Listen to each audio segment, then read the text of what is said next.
का गोला बनकर मैदान में उतरे थे रोहित शर्मा। उसके बाद इंग्लैंड की टीम को कर दिया बर्बाद। टकटकी लगाकर देखते रह गए गिल। तोड़ दिया करोड़ों हिंदुस्तानियों का दिल। एक बार फिर से गिल ने साबित कर दिया कि वो एक अच्छे बल्लेबाज नहीं है, बल्कि वो एक ऐसे बल्लेबाज हैं जो छोटे मैचों के ही खिलाड़ी हैं। शुभमन गिल से उम्मीद की जा रही थी कि इस टेस्ट मैच में वो जबरदस्त बल्लेबाजी करेंगे, क्योंकि पिछले मैच में उन्होंने कमाल की बल्लेबाजी की थी। लेकिन एक बार फिर शुभमन गिल ने निराश करने का काम किया। जबकि रजत पाटीदार से जो उम्मीद रोहित शर्मा लगाए बैठे थे, रजत पाटीदार ने भी रोहित शर्मा के मुंह पर वो तमाचा जड़ने का काम किया है जिसकी उम्मीद करोड़ों भारतवासियों ने नहीं की थी। रोहित शर्मा ने टॉस जीता था, पहले बल्लेबाजी करने का निर्णय लिया था। रोहित शर्मा को यही लग रहा था कि इस मुकाबले में ज्यादा से ज्यादा रन बनाकर इंग्लैंड पर दबाव बनाया जाएगा और दबाव बनाने के बाद इंग्लैंड को हराया जाएगा। लेकिन शुरुआत में जिस तरह से भारतीय टीम को झटके पर झटके लगे, रोहित शर्मा को ऐसा लगने लगा था कि भाई कहीं ऐसा ना हो कि भारत 100 रन पे ऑल आउट हो जाए, क्योंकि एक बार फिर ऐसा लगा कि भारत का टॉप ऑर्डर पूरी तरह से चरमराया हुआ है। जैसे ही यशस्वी जायसवाल आउट हुए,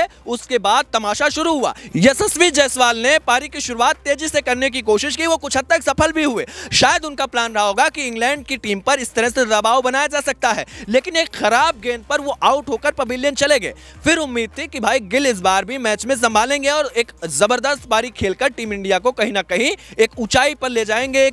एक बड़ी उम्मीद उनसे की जाती है। उनको दूसरा विराट कोहली कहा जाता है, क्योंकि वो थम के खेलते हैं, क्लासिकल बल्लेबाजी करते हैं। आपको बता दें कि शुभमन गिल ने 9 गेंदें खेली और उन 9 गेंदों पर वो खाता भी नहीं खोल पाए। ऐसा लग रहा था कि भाई उनके पास मारकूट की गेंदें जो है वो आग का गोला बन के आ रही हैं। मारकूट की गेंदों पर शुभमन गिल एकदम बेकार खेलते दिखाई दिए। वही बात अगर रजत पाटीदार की करें तो उन्होंने 15 गेंदों में 5 रन बनाए, जिसमें एक चौका भी शामिल है। रजत पाटीदार को ऐसा लग रहा था कि इस बार उनके पास मौका है तो वो तेजी से रन बनाएंगे, लेकिन जो गलती शुभमन गिल ने की वही गलती कर रजत पाटीदार भी सस्ते में आउट होकर चले गए। रजत पाटीदार को जब टीम में मौका मिला था तो उम्मीद की जा रही थी कि ये टीम इंडिया के लिए एक बेहतर खिलाड़ी साबित होंगे, श्रेयस अय्यर का विकल्प बनेंगे, लेकिन ऐसा कुछ नहीं हुआ। इनको दोनों ही मौके में जो मौके मिले उसको इन्होंने गंवाया। अब देखना होगा कि दूसरी पारी में क्या करते हैं, लेकिन पहले पारी की पहले बात कर लेते हैं।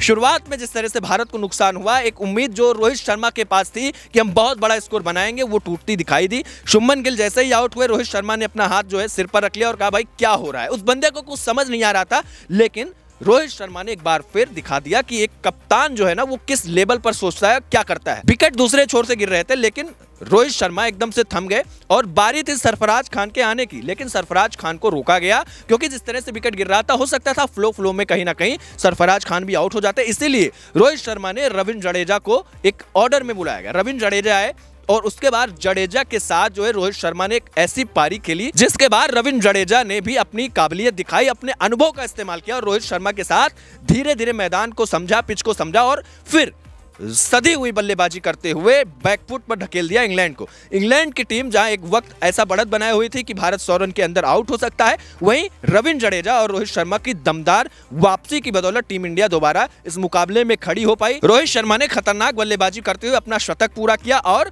उन्होंने 11 चौके और 2 छक्के अपने शतक पूरा करने में लगाए। लेकिन अब उम्मीद ये की जा रही है कि रोहित शर्मा अपनी इस पारी को और लंबा खींचेंगे और उसके बाद जो है टीम इंडिया कहीं ना कहीं एक बहुत बड़ा लक्ष्य इंग्लैंड के सामने रखेगी, ताकि इंग्लैंड पर दबाव बनाया जा सके। अब बात कर लेते हैं सरफराज खान की। सरफराज खान जो है वो उनको बहुत लंबे वक्त बाद मौका मिला है। हर कोई ये चाह रहा था कि सरफराज खान को एक बार मौका मिले, उनके पिता की यही इच्छा थी, उनका सपना था। जैसे ही सरफराज खान को मौका मिला, उनके पिता जो है वो भावुक दिखाई पड़े, वो रो रहे थे और सरफराज खान भी अपने पिता को जाकर मैदान के बाहर गले लगाते। इस तस्वीर को आप देखकर समझ सकते हैं कि सरफराज खान के लिए इस मुकाबले में डेब्यू करना कितनी बड़ी बात है। अब देखना होगा इस टेस्ट मुकाबले में सरफराज क्या कुछ कमाल कर पाते हैं, लेकिन कहीं ना कहीं शुभमन गिल ने एक बार फिर सभी का दिल तोड़ने का काम किया। जबकि रजत पाटीदार को जो मौका मिला था, उन्होंने भी उस मौके को धुआं में उड़ाया है। रजत पाटीदार और शुभमन गिल ने एक बार फिर बीसीसीआई को मुश्किल में डाल दिया। बीसीसीआई जिस तरह से सोच रहा है कि WTC का जो फाइनल हो उसमें हम एक ऐसे खिलाड़ी के साथ जाएं जो हमें चैंपियन बना पाए, लेकिन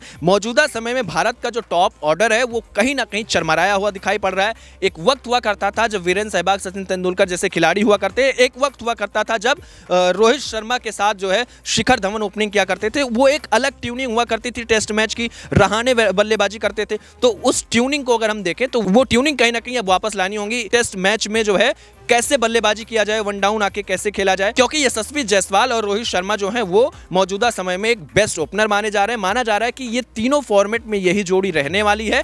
तो इसीलिए शुभमन गिल को विराट कोहली की अगर जगह लेनी है, क्योंकि वो क्लासिकल बल्लेबाज है, तो उनको अपने ऊपर मेहनत करनी ही पड़ेगी। दोस्तों, विराट कोहली की बराबरी क्या कभी गिल कर पाएंगे? क्या आपकी राय है, इस पर जरूर बताएं। और आपको क्या लगता है ये टेस्ट मैच कौन जीतेगा, इस पर भी अपनी राय जरूर दें।